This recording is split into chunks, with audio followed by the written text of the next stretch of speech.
Okay, I'm rolling. All right, Frank COCKINOS? COCKINOS. COCKINOS, excuse me. Okay. Tell us who you are. State your name, your age, if you don't mind. Frank COCKINOS.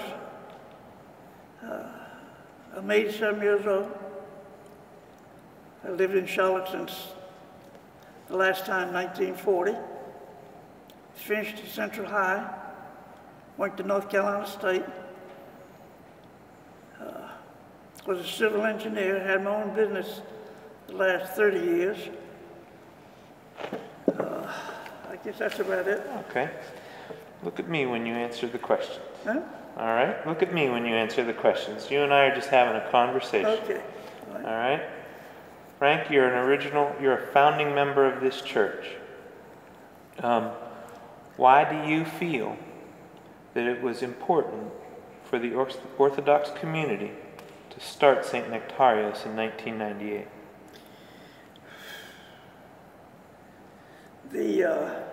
The attitude at Holy Trinity got out of line. They didn't want Kissimmee. They didn't want the outsiders. And see, my wife was a Kissimmee. Even though she was born and raised in the oldest church in the country, at Holy Trinity in New Orleans, she wasn't from Charlotte. So she was a Kissimmee and treated that way. And the church didn't seem to care for the converts. And it just got out of line. It was big. It was 1,300 families when we split. And there were just too many. And so, of course, I didn't get in on the original. The original people that you want to talk to is Paul Tsahakis, Dennis COCKINOS, George Tatsis, Gary and John Anderson, George Miller. I think if you talk to them, they were the originals. But you played a big role in this, Frank. Okay, Your sound level's good? Yeah, they started talking to Father Nick Trendefilides in November, I think. And I came on board in February. Why do you think they felt it was important? Probably the same reasons. Let me see now. Yeah, Gary was married to a convert. Dennis was married to a convert. John Miller was married, John Anderson was married to a convert. George Miller was married to a convert. So would you say that one of the original premises of this church was to be more open to the Orthodox community? Yes. It was a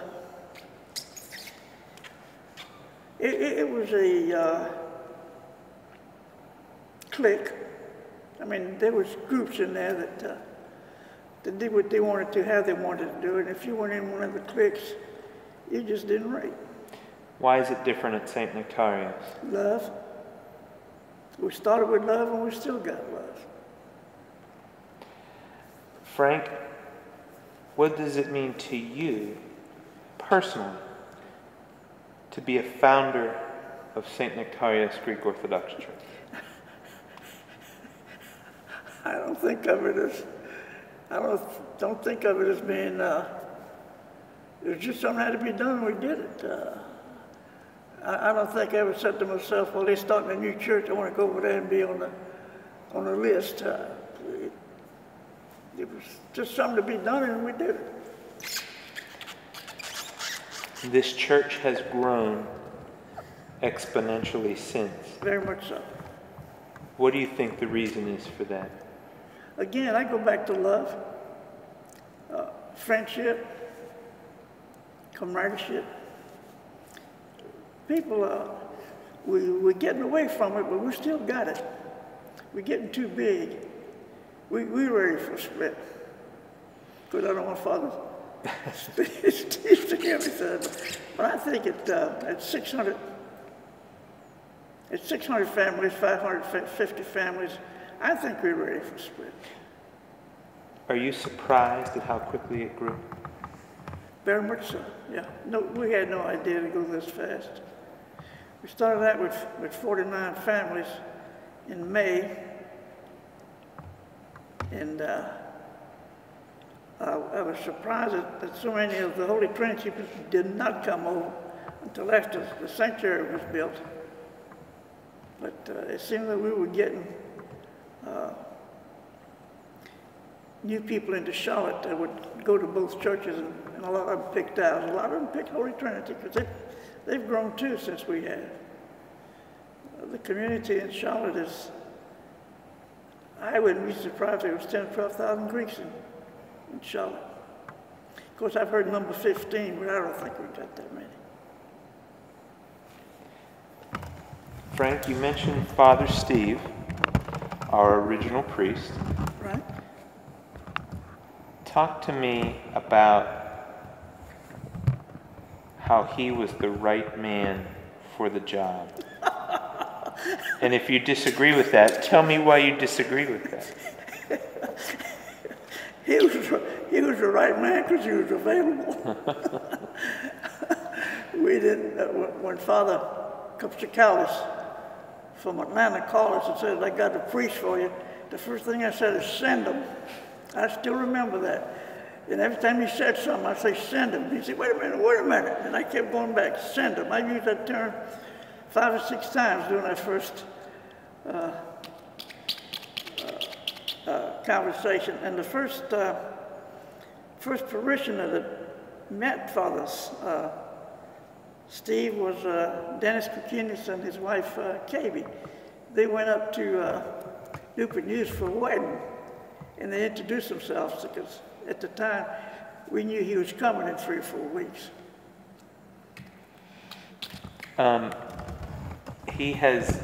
Father Steve has been the foundation of this church. Very much so, yes. What's special about Father?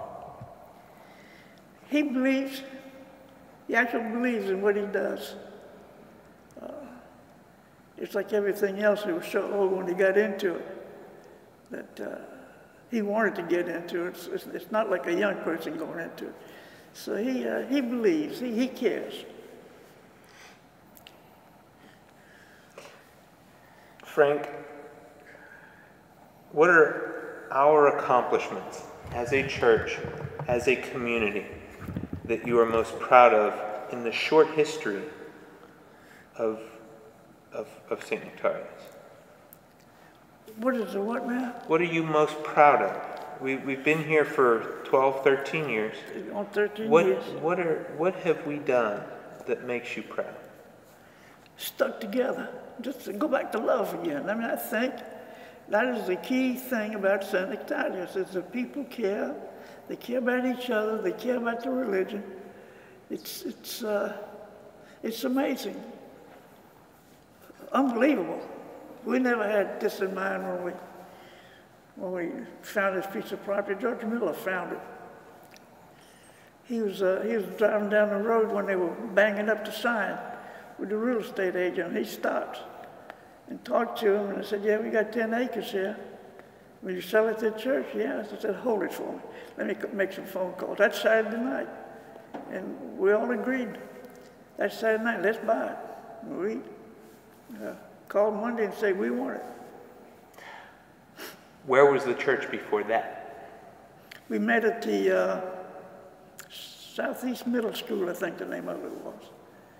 And it took 10 cars to bring in all the altar and the icons and whatever we had to come in.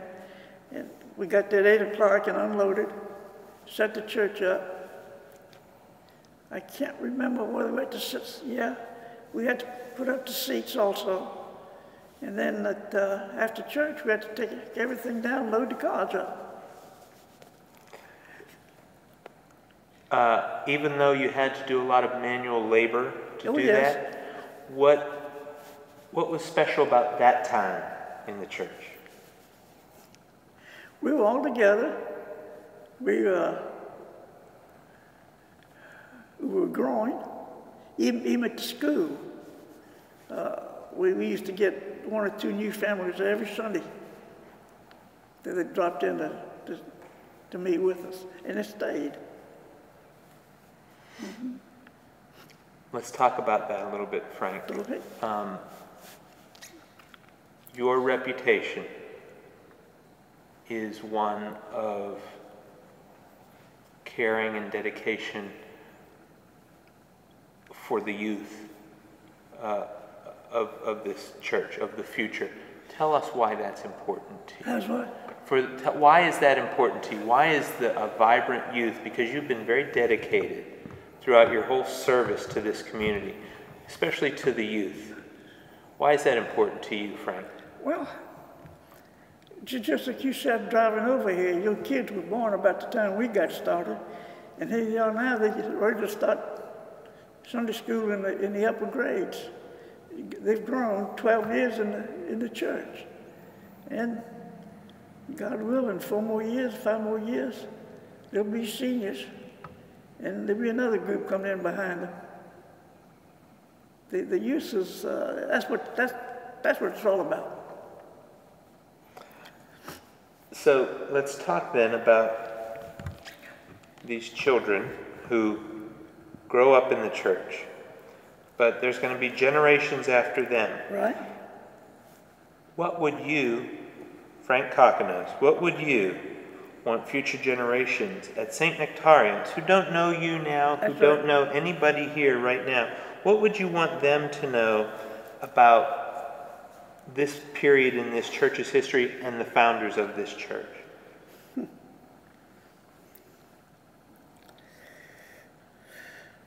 Well, I don't want to say it was a struggle, because it never was a struggle. I can remember starting off with Holy Trinity back in the 30s. I can remember even back in the late 20s. It was a struggle. We didn't seem to have that. I remember when the motion was made in May down the street here at the Sicily YMCA. The motion wasn't, let's start a new church. And I remember doing a discussion. I said, now you folks are voting for 2 motions. Only 1 motion was made, but you're voting for 2 motions. 1 motion is saying, let's start a new church. That's fine. But behind that, you also saying that I'm willing to support this church with stewardship, because we sure can't have a Greek festival out here at the YMCA park. And that's the way they voted for it, that stewardship. And I think that's what's keeping this church together. The original 50 families, 100 families, the original commitment was $2,300 average for the building fund and $1,300 for stewardship. That was the first 5 or 6 years. That's what everybody in the community averaged out. Of course, we dropped down a lot since then because we brought in so many people that weren't here at the time, and they remember the due system. And there's too many of them still give $300 and $500. And some of them can do a lot better. You still okay? Yeah, sound good? Okay. All right, Frank, you want to do another sound check, or are you good? Yeah, I got it on channel 3. Good? I'm getting it. Okay. All right. So, Frank, the iconography and this iconostasy, how do you feel about that? Terrific. We ordered southern pine in just regular wood. And Father Steve came up with the idea of black walnut. And I don't remember the figure right now. I think it was $70,000 different. And we questioned it. And Papadakis told us that the carving black walnut would take much, much longer and be much harder on the tools. but we all agree, let's go with it. So it is a beautiful construction. Just out of curiosity. All right, we're good. That's all. All right. So, Frank, has the existence of this church strengthened your faith? Oh yes, tremendously. Tell me how. Father Steve was very instrumental in getting me involved much more than I was at Holy Trinity. Being involved is one thing. What you feel in your heart is another. What does this church mean to you? Well, it's my church, and but by mine I mean the church I go to. I don't attend Holy Trinity once in a while. I go to funerals and weddings, baptisms, but as for attending the service, I'm here on Sundays.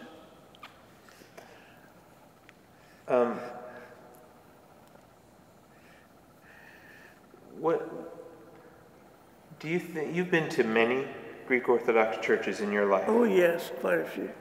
What's different about this one? It's different because it's my church. But like I say, I go back to love. The people in this church is what makes this church special.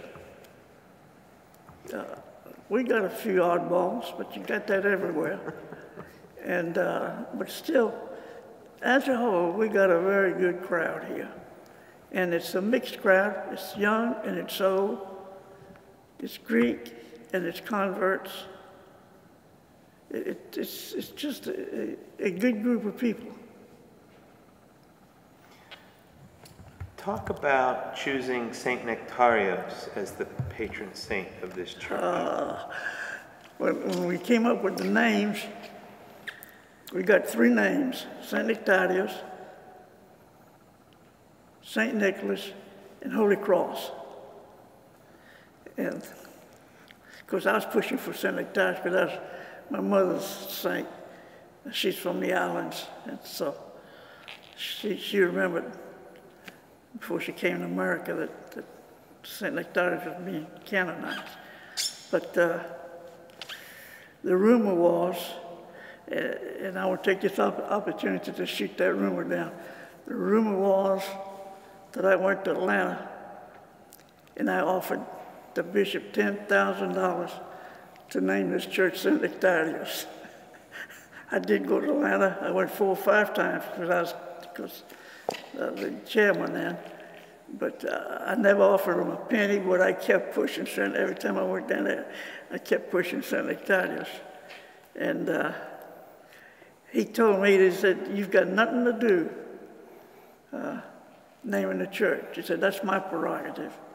He said, "Even though y'all sent me 3 names, I hadn't paid any attention to them." Of course, I lost faith there when he said that.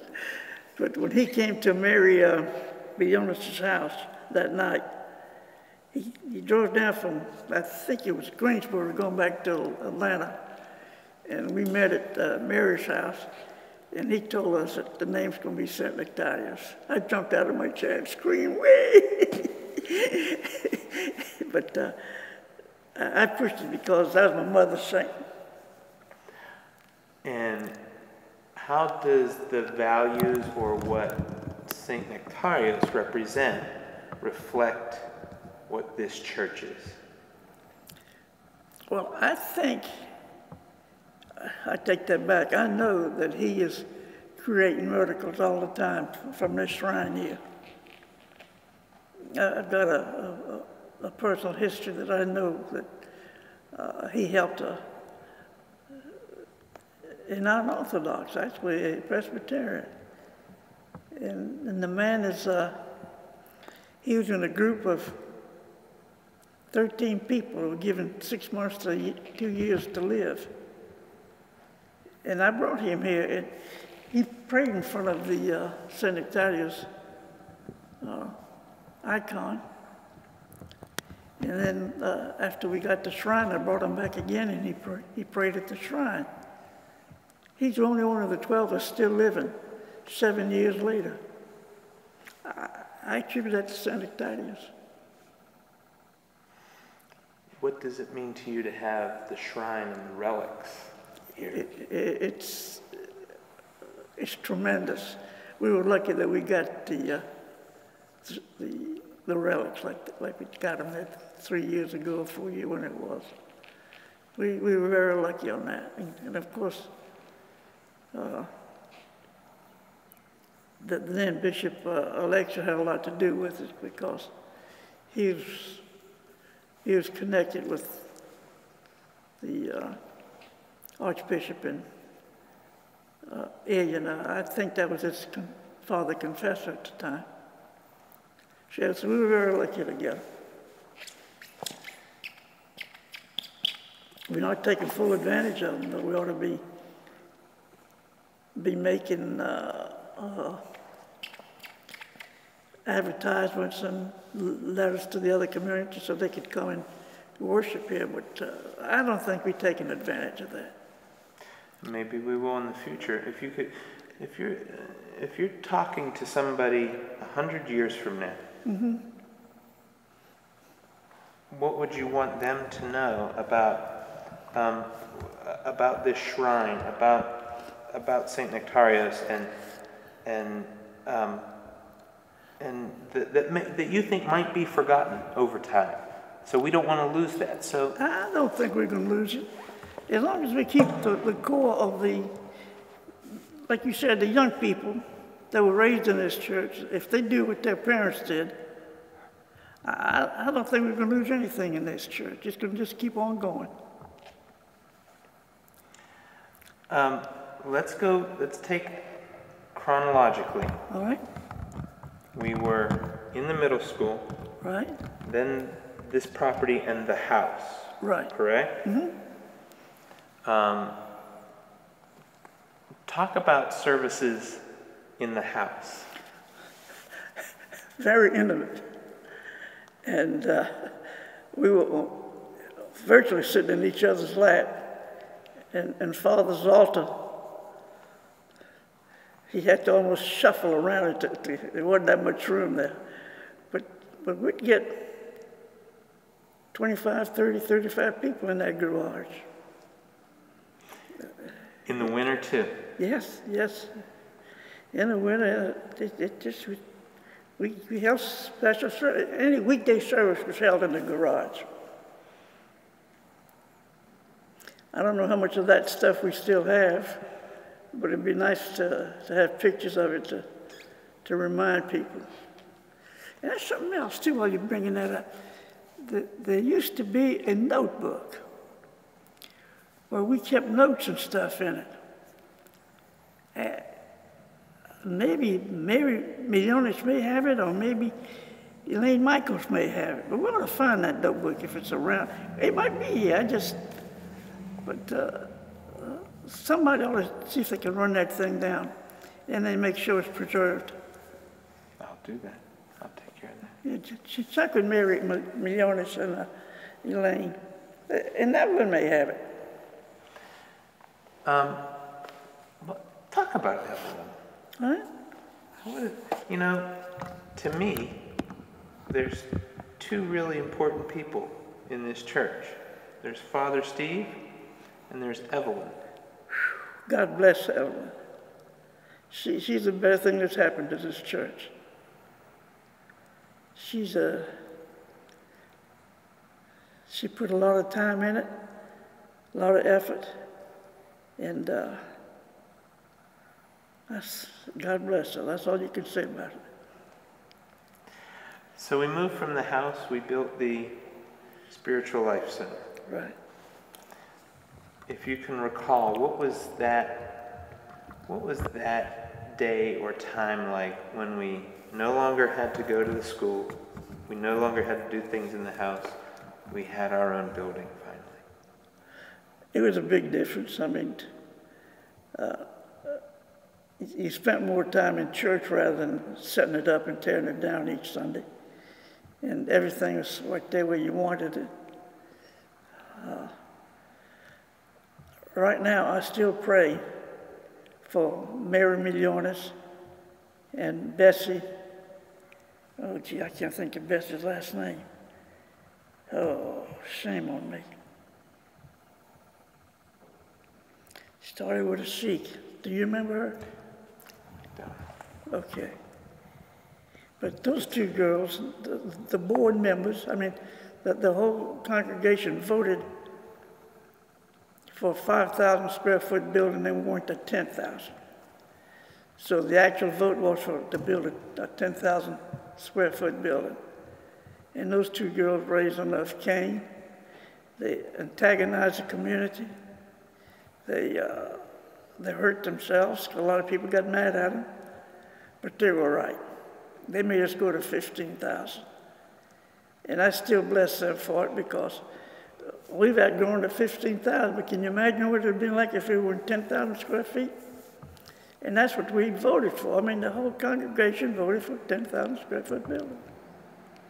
And we'd have had it too if it weren't for those two girls. Collins, Bessie Collins.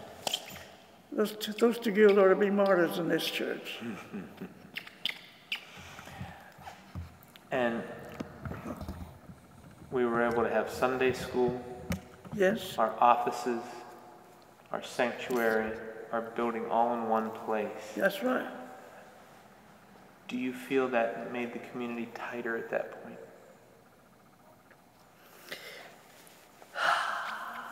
I can't see any difference. There's so many converts came in. After this building was built, they poured in here. And I shouldn't say the converts. They came from Holy Trinity. And they assimilated into the crowd. And you can't tell them now. But still, that was, you could see the change in the church when that happened. We're not as tight as we used to be, and the love is not as great as it used to be. The support for the monetary needs are not as great as it used to be. It just, it reminds me of the desegregation of the schools. And instead of the whites pulling the blacks up, the blacks pull the whites down into their level with the baggy pants and the tread rig, whatever they call those things. And it's, instead of helping them, they tore us down, I think. And that's, I think a lot of the latecomers,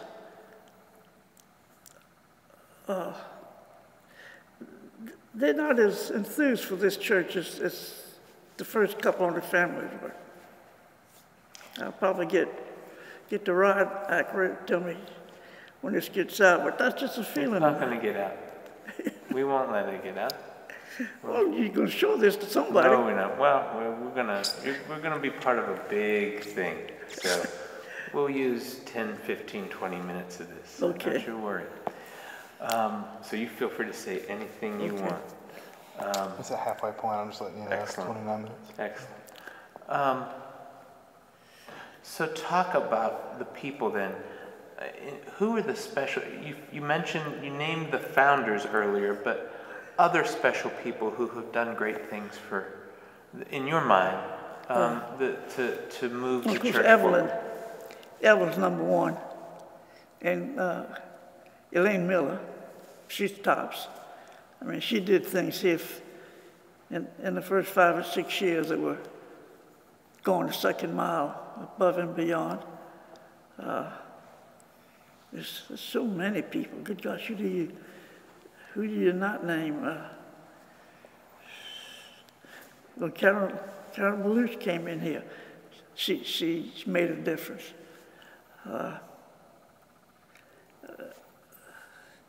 It's just many people. Just look at the committee people we have. There's somebody on 2 or 3 committees right now. But we're losing members. A lot of them are leaving us, and I don't like that, but I don't know what we can do about it. What do you think the reason is? I don't know. No. I don't know what the reason is. But I don't know whether they don't like the church's attitude. You always get this, you're always asking for money, which you got that in every church. No matter where you go, they're going to ask you for money. But I think we're losing a few members here and there. Did you think we'd be this big this soon? No, no way, no. No, when we talked about 749 people, we thought that would last us forever. But we get, there's occasions we get 700 people in this church now on Sundays. What were the original goals in 1998 that you remember establishing, and that the ones that you think we've achieved and succeeded with, and others you think maybe we've missed on? I don't see where we missed anything. We got us a full Sunday school. We have full services. I can remember during the construction of the Life Center, telling Father Steve that the Central Church right there on Sardis Road, when I drive home at night late at 11 o'clock, 11:30, there's 100 cars in the parking lot. I mean, what are those people doing at 11 o'clock? And I kept telling Father, I said, Father, I'm looking forward to the day that we have cars parked here all day long. And we're there already. I mean, we've been there. But you could come here any time in the world, any time during the day, and there's 15, 20, 30 cars here. Committees meeting, people working on something, projects, the employees. So we've progressed. Who are the special people in your life, Frank? What do you mean, special people? Well, you mentioned your wife. Yeah, my wife, my children, my grandchildren. Talk about them. Well, Dee, she came from New Orleans, which was a small town. New Orleans is a big city, but the Greek community is very small, very, very small for that size community. And there's no growth at all there. In fact, if anything, they're losing population. But she had a hard time breaking in with this bunch. I don't think she ever broke in entirely. She did a little bit of good with the Philopticals, but she's on that side of Xeni. Yeah. She did right. And my sister Happy, she was over here for years. She came to this church, one of the original. My son and his wife come here regularly. The grandsons come regularly. I think the people as a whole, I'd say we have a core of 450 people that are here every Sunday. And then you got that other core of 300, 150 of them come. So that gives you 550 people every Sunday, and that's about what we average, I guess. But I sit up front, so I can't tell how full it is in the back. But I can sure tell how full it is when they come down for communion. It's a 30-minute drive.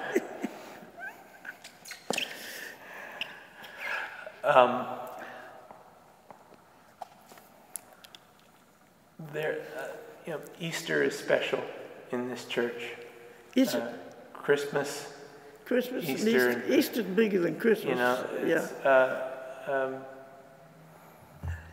I'm sure you've seen changes from Easter at the school to Easter here. Well, you see, Easter at the school, there was no such thing because they wouldn't let us meet during the weekdays, so there was no weekday services unless there was something we could hold at the garage, which we did have some, I think. But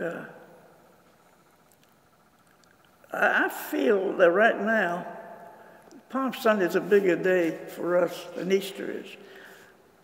I never had a count. I never seen what the monetary take is, and you could kind of judge. But it seems like to me that Palm Sunday is going to be a bigger day at San Nectarios than Easter. That's just my opinion. Frank, so you were on the parish council at some point. Can Right. you tell us about your history of your service to the church? Well, I was appointed chairman by Father Nicholas, attorney Filio, and the bishop said, serve until I tell you to have a board. And so we served for 3 years, and we split it up pretty much among us the way we were doing it before the church got started. And I think it was 3 years before we had a general election. And who was our first president? I think it was George Tatsis. I'm not sure right now, but I think it was George Tatsis. Yeah, that's what it was. Mm-hmm.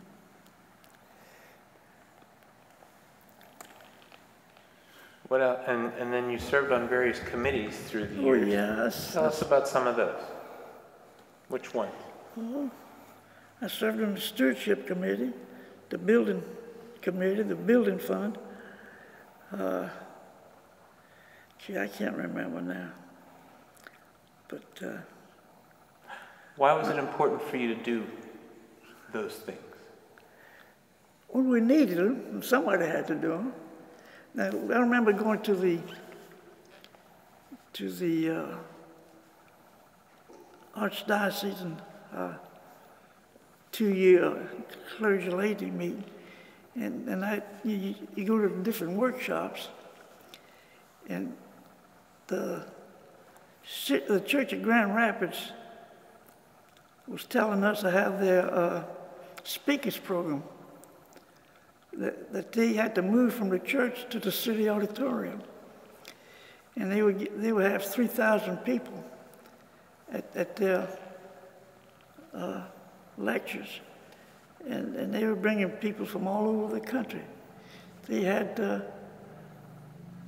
Bishop Ware and Bishop Peter Gilchrist. They had them all. All those people went through. And you know, I got the books from that guy that made the presentation, and I brought it down and we started that. So I was on that committee, which I forgot to mention. But the speakers program, and it hadn't progressed like I had hoped it would, but we still have it, so it's not that bad. I mean, it's good that we localized it too much, I think. And we're not getting the outside input that says this is where we do it. And we're not getting those ideas now by going local. Well, what the heck, it works. Okay, just a couple more questions, All right, Frank. go ahead. And this one, it might take you a while to think, but you know, now's the time to get it recorded. Okay. Are there any funny stories or anecdotes that you remember that you want to relate that shouldn't be lost? Funny stories. It doesn't have to be funny. Any stories that, you know, if I don't know how to ask you the question, I'm not going to get you to think about it. So I'm just asking you: is there anything that you don't want to be lost? Any? No, I mean, that takes some thought, and I can't come up with anything. Let's see. At the school, everything was sort of normal after we got started. At the garage, everything was normal after we got started. No,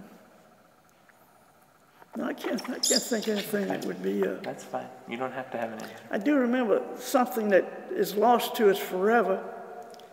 But I remember when we were building this building, all the Sunday school kids came in here one Sunday and wrote their names and different verses from the Bible on all these columns and all these walls. But it's completely covered up. It seemed to me that maybe we should have put a piece of glass on one of them so it would be shown. But that's something that's lost forever, but we know it's there. Well, those children are the foundation of this church, and their names and handprints and everything are completely, yes, are on the foundation of this church. Right. Did you put your handprint in paint on the foundation? No, but my kids did. Yeah, my 2 grandchildren did, and yeah, I may have put one down there too. I may have. I can't remember. It's nice to be part of. Even though your service was part of the start of this sanctuary, it's nice to have to know you're just a little bit a part of the building. Oh, yes, yes. Yes, it was all 2 buildings. Yes, it's,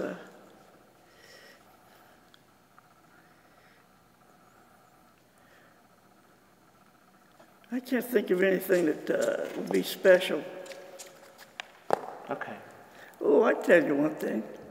Let's see if I can get this story straight now.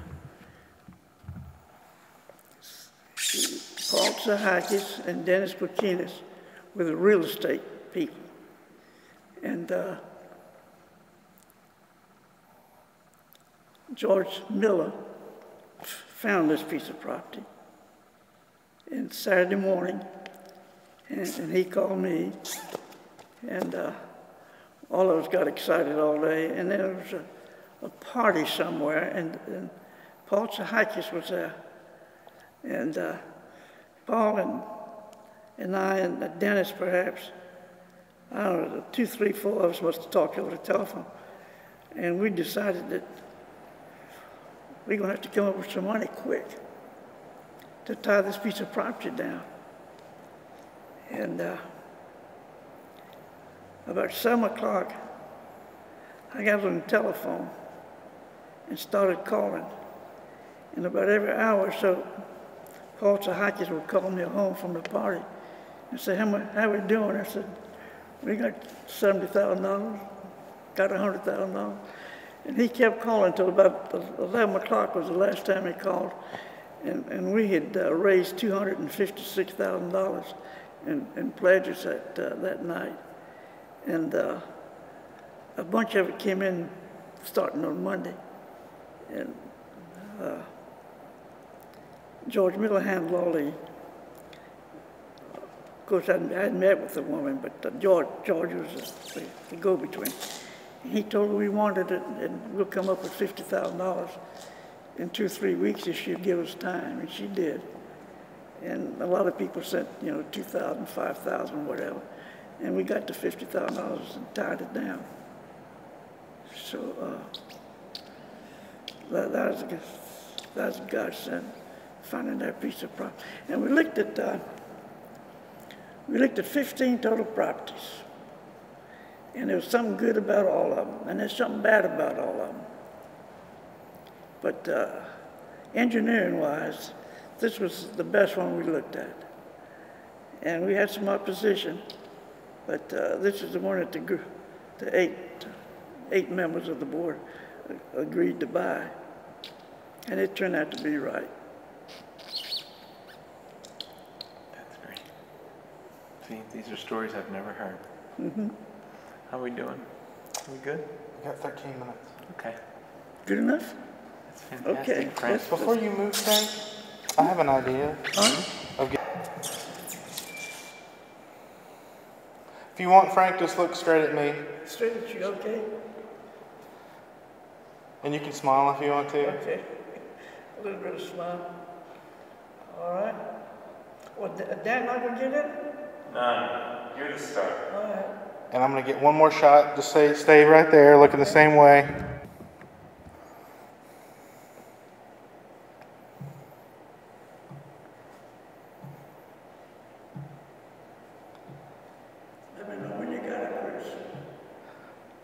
Okay, I'm good.